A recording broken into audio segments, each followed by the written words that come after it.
Oke, baik. Terima kasih Ibu Moderator. Cek Iya, dulu suara saya jelas jelas. ya, Mbak Iya, Rita jelas, ya. jelas, Pak. Kemudian tampilan juga bisa ini ya, terlihat di layar ya. Ya, oke, baik. Alhamdulillahirabbil alamin, puji dan syukur marilah kita panjatkan kehadirat Allah Subhanahu wa taala. Bahwasanya pada kesempatan yang baik ini saya alhamdulillah masih dalam keadaan sehat walafiat dan kita masih diberi kesempatan untuk bertemu dalam rangka webinar ya. Yang sorry Pak Kaprodi jurusan penyuluhan pertanian ya di Universitas Muhammadiyah Palopo ya, program studi penyuluhan pertanian di luar Politeknik Pembangunan Pertanian ya. Kemudian saya hormati juga Bapak Ibu dosen yang ikut dalam kegiatan ini. Kemudian yang berbahagia Pak Yoyon, teman seperjuangan gitu ya, yang sekarang sama-sama kita menjadi pembicara di sini. Kemudian juga Mbak Aisyah sebagai moderator dan adik-adik mahasiswa penyuluhan pertanian di Muhammadiyah Universitas Muhammadiyah Palopo yang saat ini kita sama-sama diskusi pada kegiatan webinar ini ya. Baik, adik-adik Bapak Ibu, saya mencoba membuat tampilan presentasian ya. Mudah-mudahan bisa memperlancar kegiatan diskusi kita pada kali ini. Baik, pengembangan potensi desa, saya barangkali sifatnya lebih umum dan mungkin saja tetap contohnya lebih banyak di pertanian ya, karena saya memang bidangnya penyuluhan pertanian ya.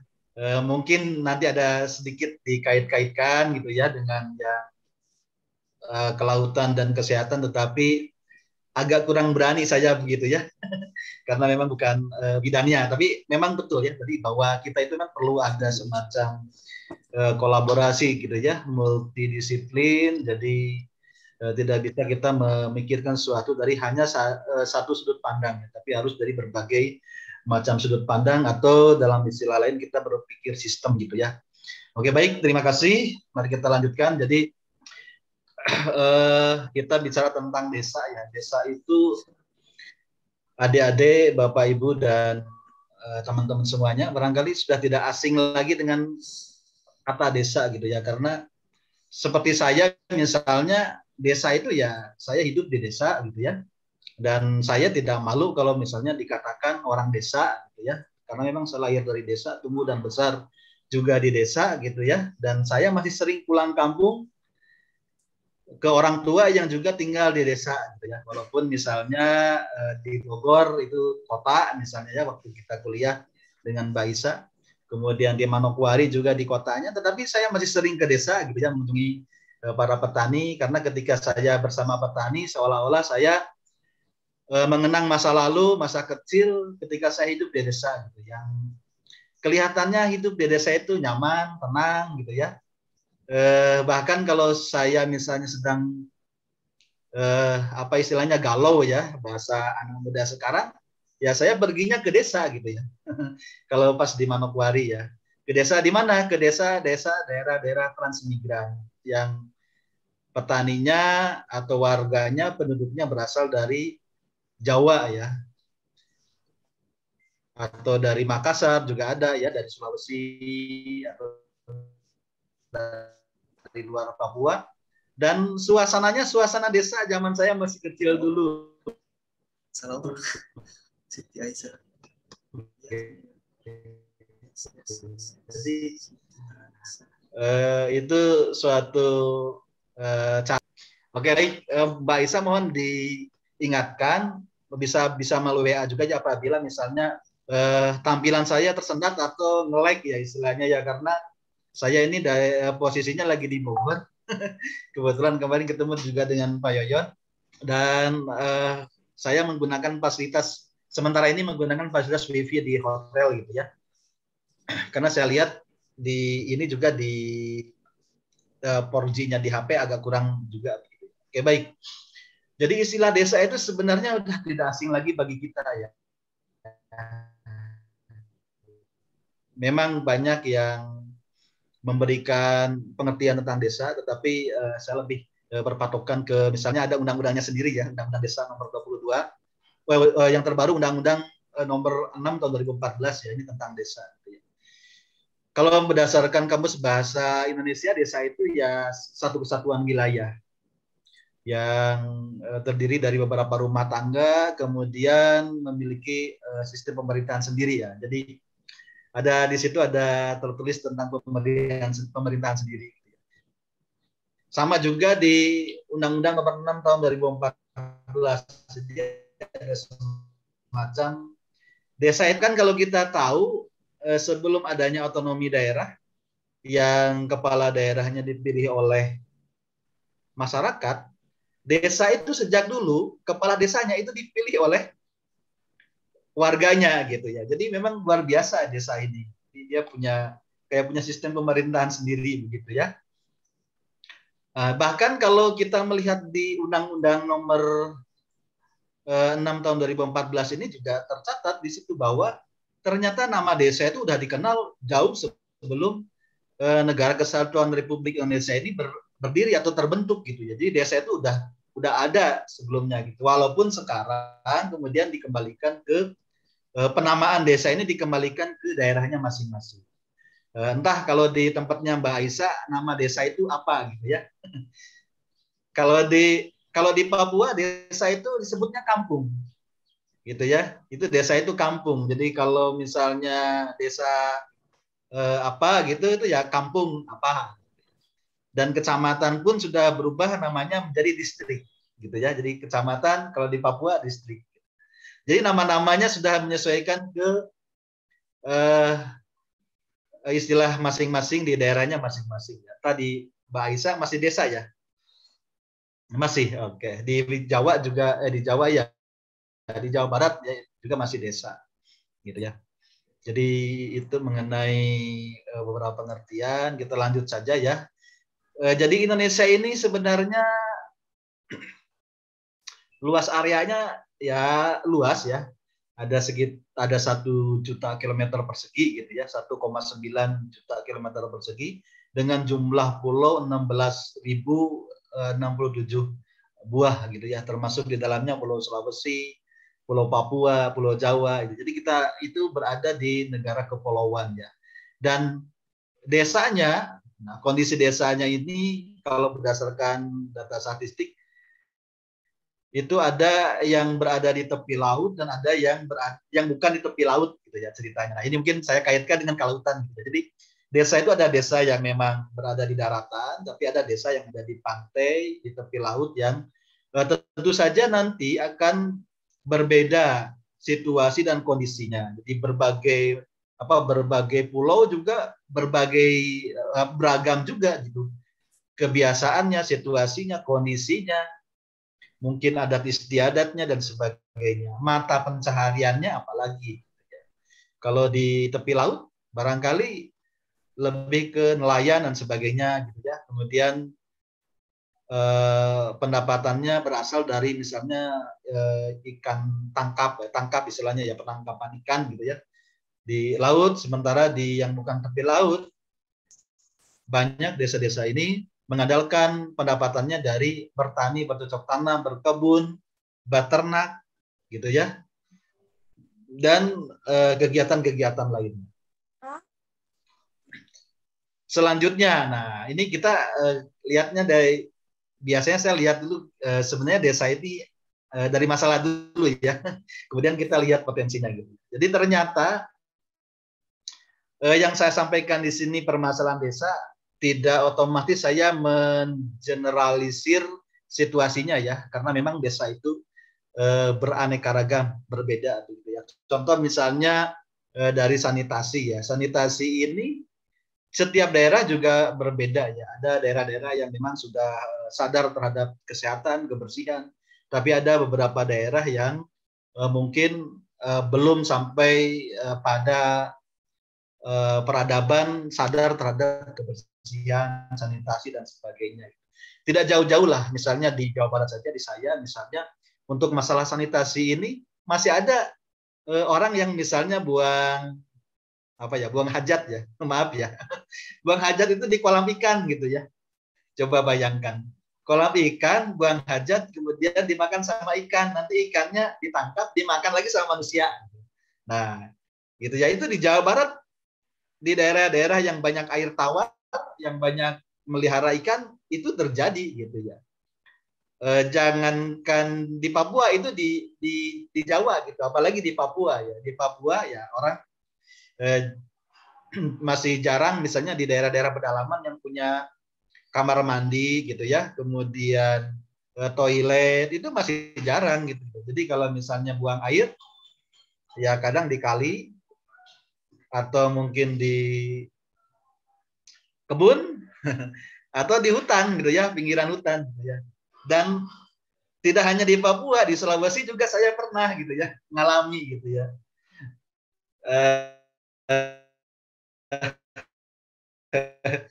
Buang air karena toilet saya dulu antar mahasiswa praktek kerja lapangan, itu daerah Kabupaten Baru ya, itu belum ada toilet waktu itu, yang punya rumahnya gitu ya.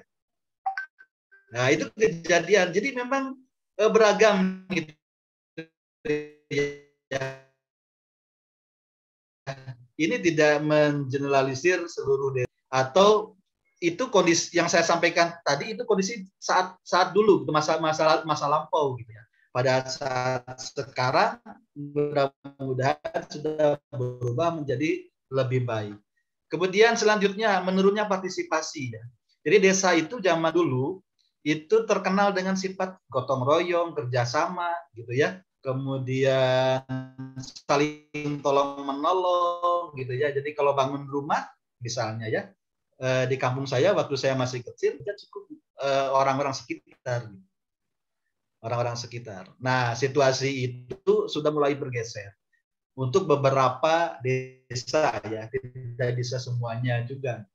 Beberapa desa sudah mulai bergeser, terutama desa-desa yang sudah terpengaruh dengan kota dan sebagainya. Bahkan penurunan partisipasi ini juga bukan hanya karena lokasi desanya, tetapi karena bisa jadi ya, karena apa ya istilahnya ya, perbedaan generasi gitu ya. Zaman dulu saya termasuk generasi X ini ya, karena lahir di bawah tahun 80-an ya, generasi X. Generasi X itu kondisinya masih ikut terlibat pada pekerjaan orang tua gitu ya. Jadi kalau misalnya orang tua beri ke sawah dan kita sedang tidak sekolah, ya kita ke sawah juga membantu orang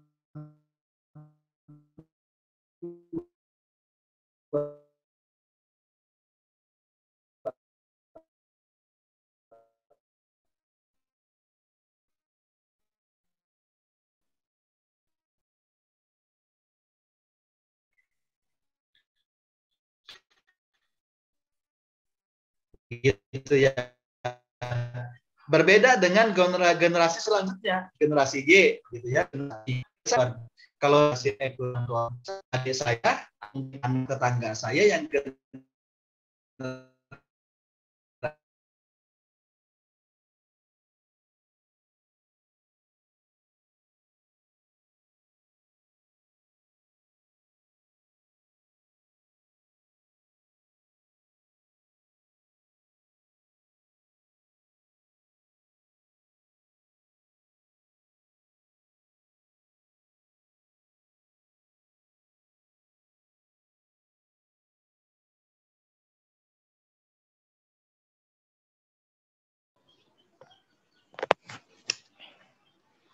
Jaring.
Halo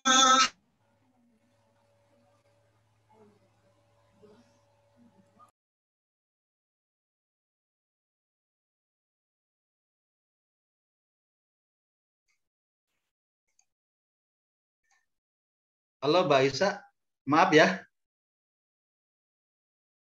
Halo. Iya. Tadi saya terputus ya. Iya, ya, silakan Ya, Pak Wayan, lanjutkan lagi Pak. Mohon maaf, mohon maaf. Oke, baik, Silakan, baik, lanjut, baik. Pak. Terima kasih. Saya lanjut. Oke, Oke, baik, Pak. saya lanjutkan lagi.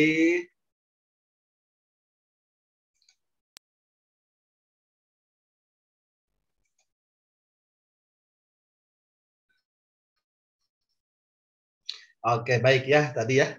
Menurunnya partisipasi ya, udah sampai situ ya. Oke ya, jadi partisipasi di beberapa desa menurun ya, tidak seperti dulu lagi begitu ya. Oke, selanjutnya kemudian air bersih ya, air bersih.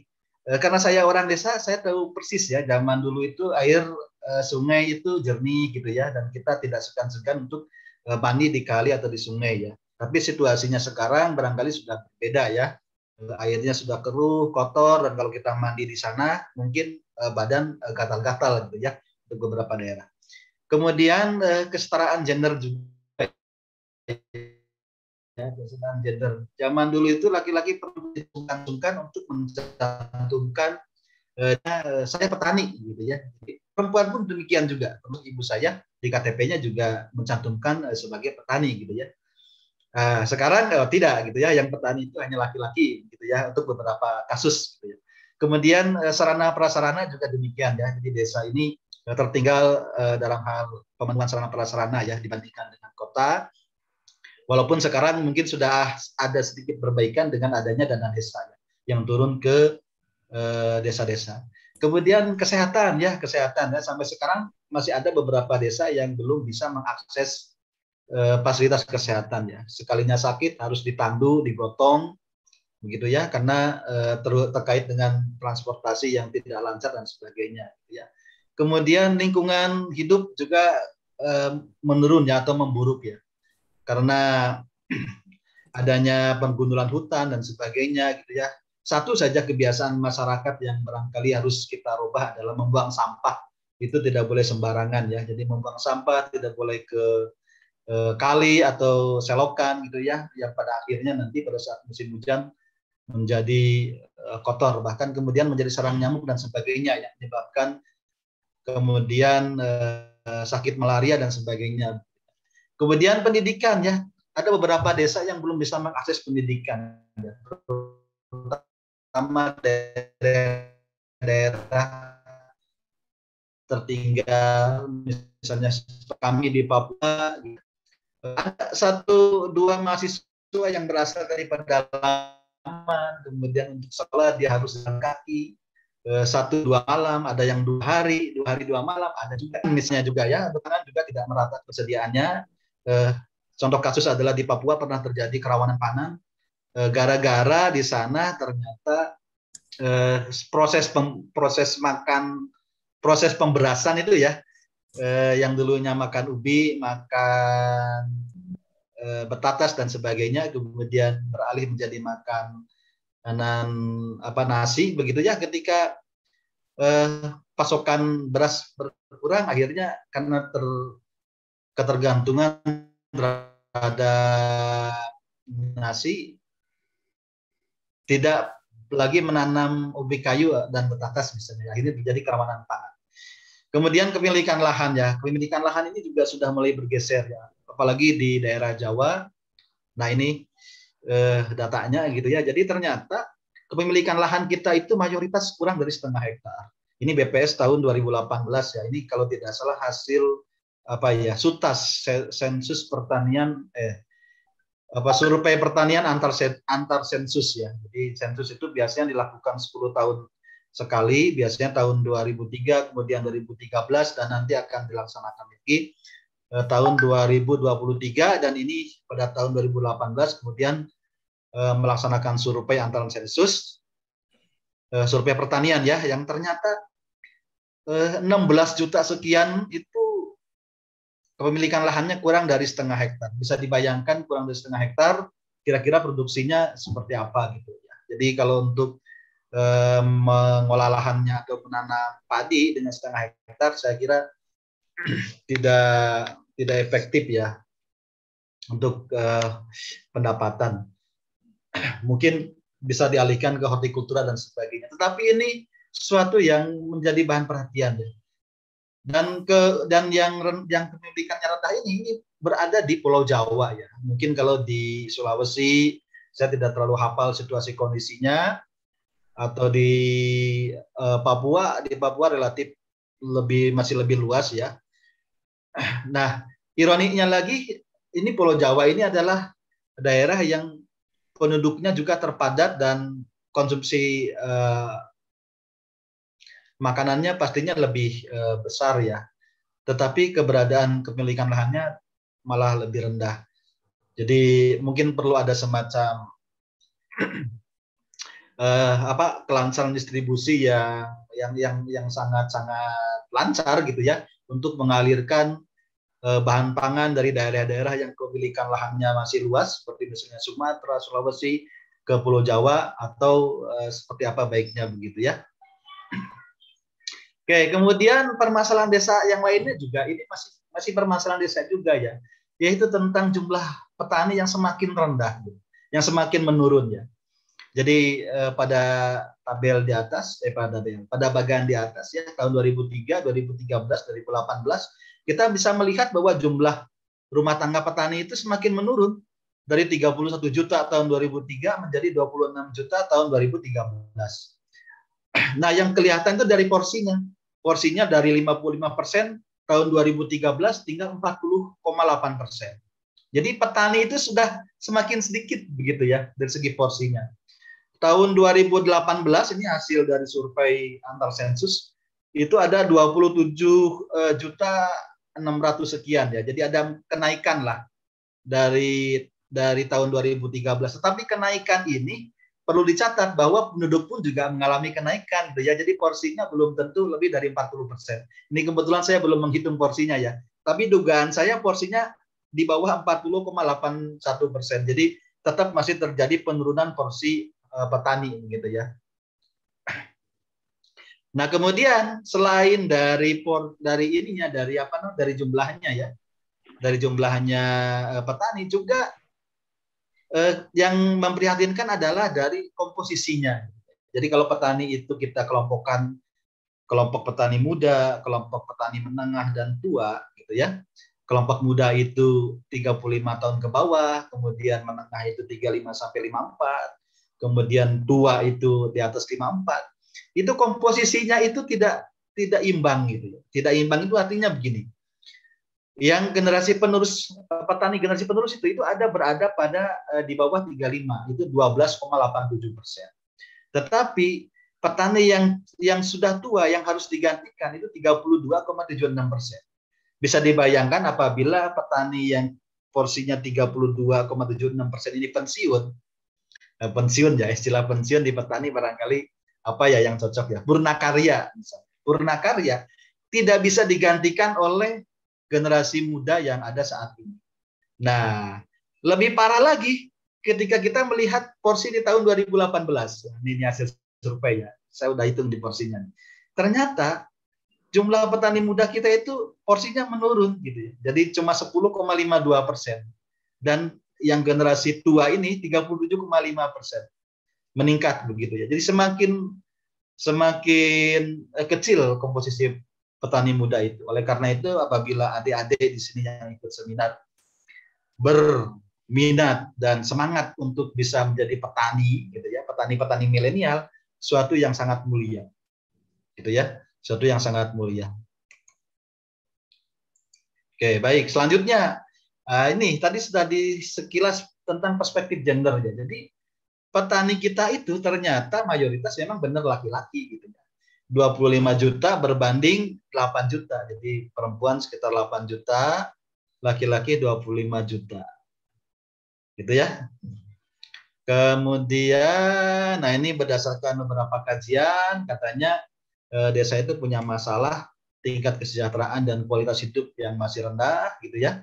Memang kalau dibandingkan dengan kota demikian adanya.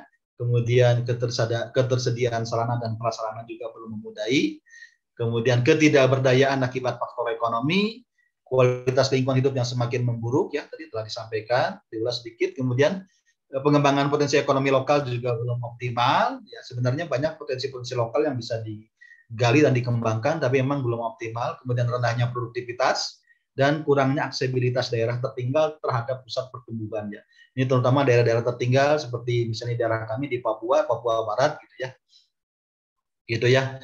Nah, kemudian ini yang sering menjadi alasan kenapa kita melaksanakan pemberdayaan di daerah pedesaan ya. Karena ternyata tingkat kemiskinan penduduk itu lebih besar terjadi di pedesaan. Kita melihat ini data tahun 2019 bulan September.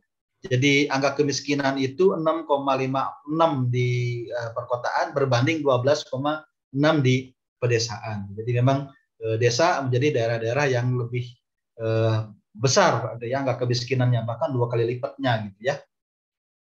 Ya, padahal sebenarnya desa itu memiliki potensi yang bisa dikembangkan, yang bisa menjadi bahan kita untuk masyarakat menjadi lebih sejahtera gitu ya, lebih baik kehidupannya gitu. Nah, ini beberapa potensi desa yang menjadi bahan perhatian kita. Jadi potensi desa itu apabila kita kelompokkan, ada yang potensinya fisik, ada yang non fisik. Yang fisik ini ada sumber daya alam ya, misalnya ada lahan, tanah, air, iklim gitu ya, lingkungan geografis, tanaman, ternak, manusianya sendiri, dan juga ikan begitu ya, untuk berikan. Kemudian untuk yang non fisik ada lembaga, ada kelembagaan ya atau organisasi. Kemudian ada aparatur, pamong desa, gotong royong gitu ya, ada kearifan lokal, tata nilai gitu ya.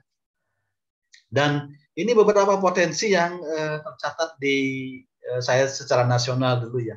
Jadi luas wilayah kita itu sekitar 5 juta kilometer, 5,1 juta kilometer persegi, dan daratannya itu 1,9 juta kilometer persegi, lautnya itu 3,273 kilometer persegi ya. Jadi 3,2 juta ya kilometer persegi. Jadi laut itu ternyata lebih luas daripada daratannya. Yang telah sebagian besar dimanfaatkan barangkali daratannya. Laut ini belum banyak dimanfaatkan. Itu yang saya baca di literatur begitu ya. Bahkan laut ini banyak diambil hasil lautnya dicuri oleh negara-negara lain. Jadi itu mestinya menjadi bahan perhatian kita. Apalagi mungkin daerah Palopo ini pinggir pantai, kalau saya lihat di peta ya, Sulawesi Selatan, tetapi di pantai bagian timur kalau saya lihat. Jadi barangkali potensinya tidak hanya pertanian, tetapi juga kelautan begitu ya. Dan kita itu punya iklim tropis ya, yang berada di daerah, karena lingkungan geografi kita berada di daerah Khatulistiwa gitu ya.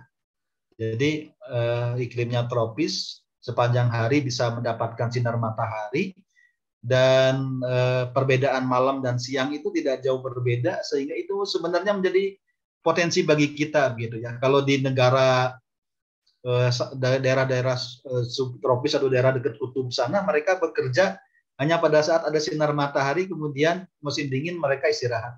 Jadi mereka bekerja 4 bulan untuk menghidupi 1 tahun gitu ya. Itu yang sudah pertimbangan kita. Mereka bekerja 4 bulan untuk menghidupi 1 tahun gitu. Kok bisa gitu lah, kita ini bisa bekerja 1 tahun ya untuk menghidupi 1 tahun, harusnya punya nilai punya lebih-lebihnya gitu. Harus lebih gitu harusnya lebih sejahtera begitu ya, kalau lihat dari ininya ya, kerjanya gitu ya, waktu kerja. Dan kita itu daerah kita tuh strategis gitu, berada di daerah lalu lintas yang sangat padat, terutama lalu lintas laut ya, dari misalnya Asia Timur ke Asia Barat atau ke Eropa mesti lewatnya Indonesia, Selat Malaka gitu ya.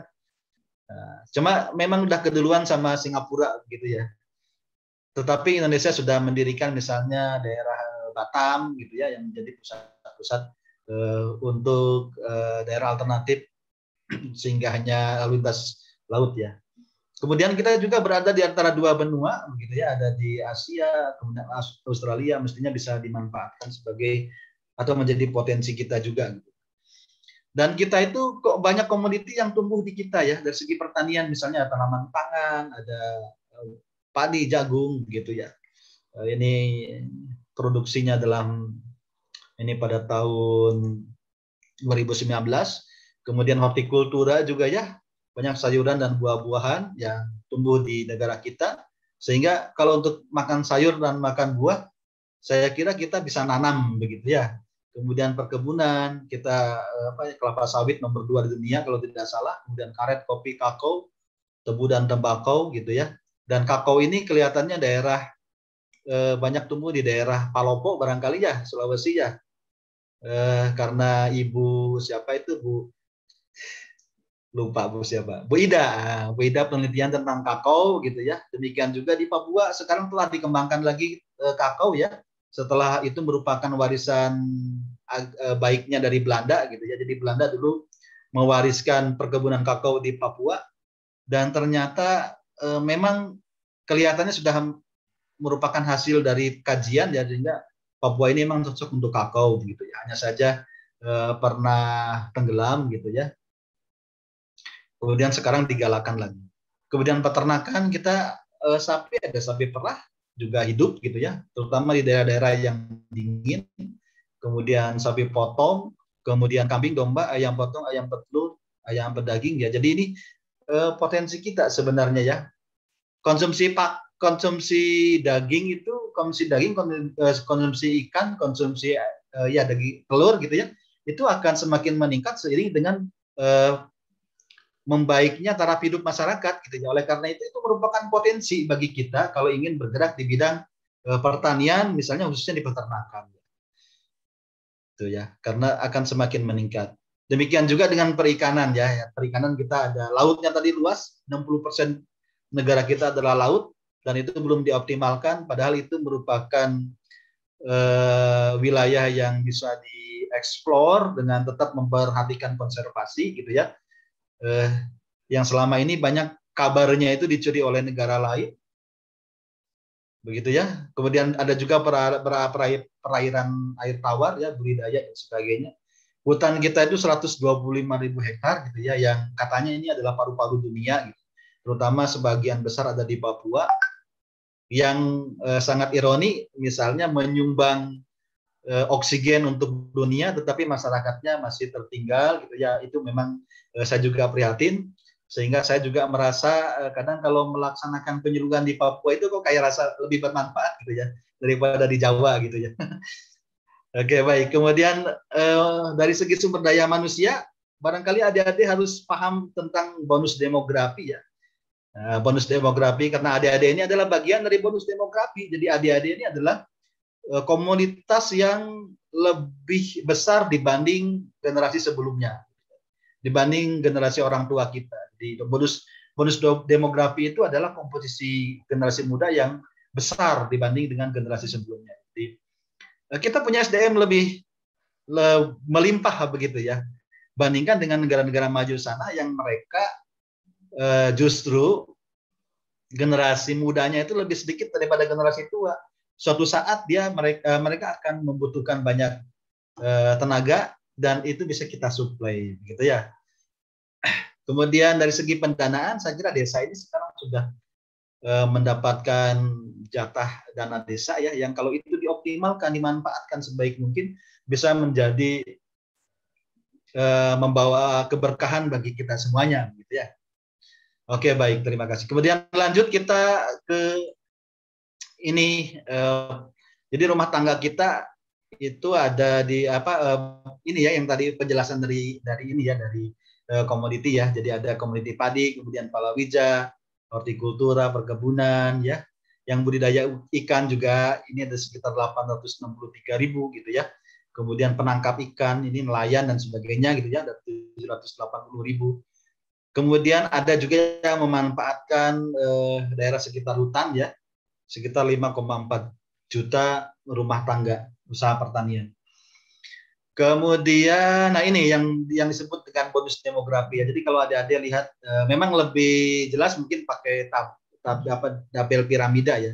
Kalau lihat, kalau adik-adik lihat umur muda, nah ini umur mudanya lebih tinggi dibanding umur-umur yang sudah lanjut usia, gitu ya. Nah, coba misalnya umur 70 tahun sampai 74 tahun hanya 4 juta orang gitu ya, tapi kalau umur 0 sampai 4 nih kelahiran 23 juta orang gitu. Di ini yang kita bisa melihat bahwa ada bonus demografis. Nah, kemudian sebenarnya kita mengembangkan potensi desa itu tujuannya untuk apa gitu ya. Jadi ketika kita ingin bekerja melaksanakan aktivitas, tentu saja kita harus tahu tujuannya supaya lebih terarah gitu ya. Target kita itu apa gitu ya. Kemudian bisa dievaluasi apakah tercapai apa tidak gitu. Jadi tujuan pengembangan potensi desa itu ada beberapa. Yang pertama better farming. Jadi bagaimana pemanfaatan atau pengembangan potensi desa itu bisa memberikan kepada kita menjadi bertani lebih baik. Jadi bertani lebih baik itu berarti ada peningkatan perilaku, pengetahuan, keterampilan sikap, kemudian diimplementasinya juga, gitu ya, dipartisipasinya juga. Jadi misalnya dari segi bibit menjadi lebih baik itu berarti menggunakan bibit yang unggul, misalnya begitu ya, menjadi bersertifikat. Kemudian dalam hal pemupukan berarti berimbang gitu ya. Kemudian tepat ada 5T istilahnya ya. Tepat cara, tepat dosis, tepat jenis, tepat waktu. Nah, itu ya. Kemudian dari segi misalnya pengendalian hama ya. Kalau dulu ada istilah pemberantasan hama, nah sekarang itu istilahnya menjadi pengendalian hama terpadu, HMT gitu ya, pengendalian hama terpadu. Jadi better farming yang menjadi semakin baik. Kemudian ada better organization. Jadi kelembagaannya pun juga harus semakin baik gitu ya. Dari kalau dulu misalnya poktan kurang kompak, sekarang misalnya nanti kalau setelah pengembangan potensi itu menjadi lebih kompak. Bahkan mungkin diupayakan kelas kelompoknya pun juga meningkat gitu ya. Dari pemula menjadi muda jadi madya jadi utama begitu ya. Mungkin nanti Pak Yoyon dulu lebih canggih itu kalau masalah kelompok tani ya. Kemudian better community ya. Jadi kita itu juga harus semakin baik dalam komunitas. Baik komunitas real, komunitas nyata maupun komunitas virtual. Jadi harus semakin baik. Potensi-potensi kita itu dikembangkan menjadi semakin baik. Potensi real misalnya hubungan antar teman, kerjasama gitu. Kemudian virtual berarti tersambung secara online ya, misalnya di grup-grup WA, Facebook, medsos dan sebagainya, harusnya menjadi semakin baik. Tidak lagi misalnya menyebar-nyebar hoak dan sebagainya, ya kabar bohong, stop ya yang begitu-begitu. Tapi sebarkanlah misalnya semangat-semangat positif dan sebagainya. Jadi komunitas kita menjadi semakin baik. Gitu ya. Kemudian better environment. Jadi lingkungan kita pun juga harus semakin baik. Makanya pertanian dalam kegiatan bertani pun juga harus diperhatikan. Kita bertani itu yang ramah lingkungan. Gitu. Penggunaan pupuk, gunakanlah pupuk sesuai dengan dosisnya. Karena lingkungan pertanian seperti tanah sekarang itu diduga terjadi penurunan kualitas. Itu salah satunya karena pemberian pupuk yang berlebihan atau pemberian dosis pupuk yang berlebihan. Gunakan sesuai dengan dosisnya. Alangkah baiknya lagi misalnya menggunakan pupuk-pupuk yang lebih ramah lingkungan, organik misalnya begitu ya. Kalau menggunakan bahan kimia maka sesuaikan dosisnya. Sesuaikan waktunya, sesuaikan caranya, sesuaikan tempatnya dan sebagainya. Kemudian better business, berarti dengan mengembangkan potensi ini juga usaha-usaha kita di bidang pertanian dan sebagainya itu mestinya semakin baik. Tingkat kewirausahaan, nah nanti ya mudah-mudahan ini ke depan adik-adik juga menjadi bagian dari programnya Kementan ya. Programnya Kementan itu penumbuhan PWMP ya, penumbuhan wirausahawan muda pertanian. Jadi adik-adik berlatih untuk menjadi wirausahawan pertanian. Mudah-mudahan ke depan dapat kesempatan ya. mungkin harus lebih ini aja apa namanya, kerjasama dengan Kementan barangkali ya ke depannya supaya mendapat kesempatan untuk KWMP misalnya. Ini bagus buat menumbuhkan wirausaha bagi adik-adik mahasiswa ataupun mahasiswa atau alumni ya, alumni. Kemudian dengan demikian maka better living, kehidupan kita pun menjadi lebih baik, mutu hidup menjadi lebih baik, lebih sejahtera, lebih bisa menjaga kesehatan gitu ya, pendidikan, anak-anak bisa sekolah dan sebagainya.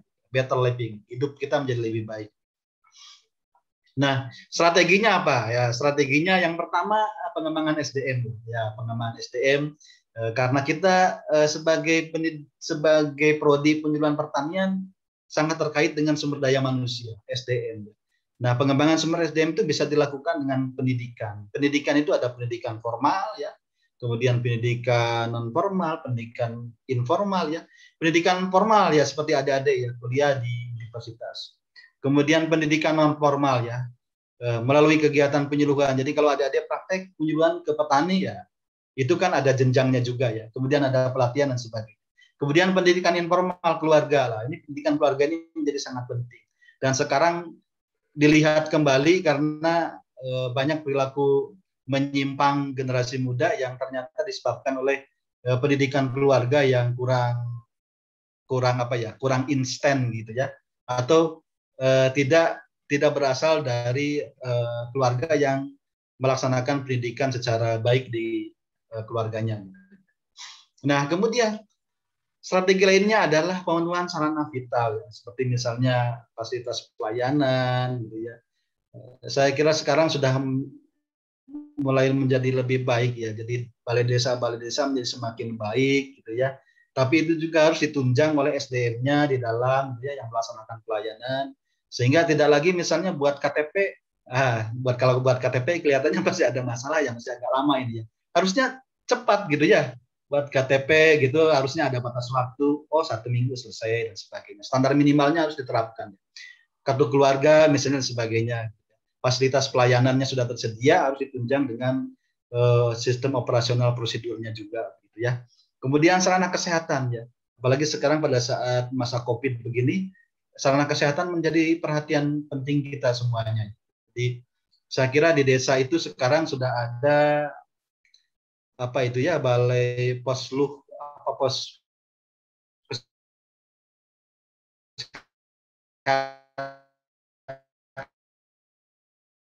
ya, bidang terhadap dunia pendidikan, tetapi kemudian ada juga desa-desa yang ya kalau sekolah dasar mah sudah ada. Sekolah dasar mudah-mudahan ini meningkat menjadi sekolah menengah pertama gitu. Jadi tidak perlu jauh-jauh untuk sekolah gitu. Jangan sampai ada yang masih sekolah kemudian jalan kaki 10 kilo gitu ya. Zaman saya dulu begitu ya. Nah, sekarang mudah-mudahan sudah tidak ada lagi. Kemudian sarana transportasi ya seperti misalnya jalan raya, kemudian jembatan dan sebagainya. Demikian juga dengan sarana komunikasi. Sarana komunikasi ini penting karena itu menyebarkan informasi, gitu ya, inovasi. Bagaimana bertani yang baik, gitu ya. Perlu ada informasi-informasi dari luar ya. Tidak hanya mengandalkan dari dalam saja. Oke, baik. Kemudian bagaimana dengan pengembangan strategi lainnya adalah pengembangan usaha ekonomi masyarakat. Ya. Jadi memang ini sudah dikembangkan oleh setiap masing-masing kementerian. Jadi Kementerian Pertanian sendiri kita mengenal adanya program-program seperti misalnya kelembagaan ekonomi petani gitu ya. Kemudian ada korporasi petani, kemudian ada KUB gitu ya. Nah, ini yang Pak Yoyon pernah terlibat di sini begitu ya. Kemudian sekarang saya juga sedang terlibat di KUB ini. Jadi di Merauke ini kita sedang membina 3 KUB, kelompok usaha bersama, yang anggotanya adalah petani milenial dengan usia 40 tahun ke bawah, di mana mereka harus punya rencana ya, dengan ditujukan dengan proposal, kemudian jelas usahanya begitu ya, jelas juga anggotanya siapa saja dan siap mempertanggungjawabkan, dan ini mendapatkan. Kemudian zaman dulu juga pernah adanya PUAP gitu ya. pengembangan usaha semacam agribisnis pedesaan ya. Itu juga dapat bantuan 100 juta. Itu untuk bantuan modal gitu ya. Dan sekarang juga banyak digalakan program-program terkait ini ya. Korporasi sekarang juga sudah mulai dirintis ya, termasuk ini kelihatannya Pak Yoyan juga ikut membina di Karanganyar ya Pak Yoyan ya. Kemudian yang lainnya food estate dan sebagainya begitu ya. Jadi banyak pengembangan usaha ekonomi masyarakat untuk bidang pertanian. Nah, ini untuk ekonomi masyarakat ini juga bisa juga lahan pertanian ini dikembangkan menjadi desa wisata. Ini adalah foto Desa Wisata Mulia Harja di Bogor gitu ya, yang menerapkan pertanian organik kemudian dikembangkan menjadi desa wisata sehingga bisa dikunjungi oleh masyarakat. Di samping ada manfaat secara ekonomi, ada juga manfaat secara informasi pertaniannya begitu ya. Kemudian koperasi ya, koperasi. Jadi kita bisa juga mendirikan koperasi buat usaha kita bersama ya, yang dimana modalnya sebagian besar berasal dari anggota gitu ya. Namanya koperasi kan biasanya himpunan anggota ya, bukan himpunan modal. Oke, kemudian strategi lainnya adalah pengembangan sumber daya alam dan lingkungan hidup berkelanjutan. Jadi strategi-strategi ini mungkin sifatnya makro ya, tapi untuk lebih detail mungkin nanti kita untuk yang lebih mikro bisa diskusi begitu ya. Jadi misalnya ada proteksi lahan pertanian, ya ini saja harus diproteksi ya lahan pertanian kita. Kenapa? Karena sudah terbukti banyak terjadi alih fungsi lahan. Jadi lahan pertanian itu kalau kita tidak ada program penambahan luas areal pertanian, maka akan semakin menyusut. Karena banyak lahan pertanian menjadi perumahan, banyak lahan pertanian menjadi, kalau di Jawa menjadi tol, menjadi mal-mal, menjadi bandara dan sebagainya. Nah, kemudian pertanian ramah lingkungan atau organik. Jadi tadi ya sempat disinggung. Ke depan itu kita mungkin akan banyak berkecimpung dengan pertanian-pertanian ramah lingkungan ini ya dan organik ya. Karena semakin lama semakin sadar bahwa kesehatan itu penting gitu ya. Kemudian pentingnya mengkonsumsi makanan organik dan sebagainya. Kemudian menjadi sadar bahwa lahan pertanian ini menurun kualitasnya gara-gara misalnya dosis pupuk yang terlalu berlebihan dan sebagainya. Kemudian pertanian terintegrasi. Nah, jadi kita masih bisa mendapatkan pendapatan dari usaha tapi tetap dengan mempertimbangkan keberlanjutannya. Salah satunya adalah dengan cara pertanian terintegrasi. Artinya apa? Ada integrasi antara pertanian, kemudian bidang lainnya misalnya peternakan, begitu ya, perikanan, bisa terintegrasi. Jadi pertanian ketika panen maka ada apa istilahnya limbah ya. Limbah itu bisa dimanfaatkan untuk ternak. Ternak kemudian kotorannya bisa dimanfaatkan untuk pupuk. Demikian juga dengan ikan ya. Ikan ketika panen kemudian maka kotorannya bisa dimanfaatkan untuk pupuk. Baik, barangkali itu saja dulu yang saya sampaikan, Mbak Aisyah. Terima kasih atas waktunya. Nanti barangkali kita bisa diskusi di waktu yang telah ditentukan nanti tentunya ya. Silakan Mbak Aisyah, terima kasih.